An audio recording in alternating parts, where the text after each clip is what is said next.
Hello hoteliers. ఈ వీడియోలో ఒక మంచి హోటలియర్గా ఎదగడానికి అవసరమైన ముఖ్యమైన క్వాలిటీస్ గురించి మాట్లాడుకుందాం. హాస్పిటాలిటీ ఇండస్ట్రీలో సక్సెస్ కావాలంటే ఈ లక్షణాలు తప్పనిసరిగా ఉండాలి. మొదటిది గ్రూమింగ్. మీ వ్యక్తిత్వం, డ్రెస్సింగ్ మరియు ప్రెజెంటేషన్ ప్రొఫెషనల్గా ఉండాలి. రెండోది డిసిప్లిన్.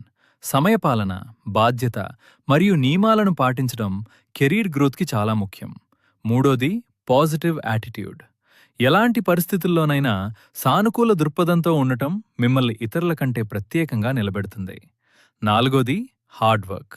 హార్డ్ వర్క్ అంటే కేవలం శారీరకంగా కష్టపడటం మాత్రమే కాదు, మీ బ్రెయిన్ మరియు బాడీ రెండింటినీ సమర్థవంతంగా ఉపయోగించి తెలివిగా, కష్టపడి పనిచేయాలి.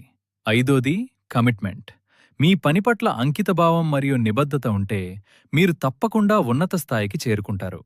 ఇలాంటి హోటల్ మేనేజ్మెంట్ మరియు హాస్పిటాలిటీ ఇండస్ట్రీకి సంబంధించిన మరిన్ని ఉపయోగకరమైన వీడియోల కోసం మా పేజీని ఫాలో అవ్వండి. Thank you for watching.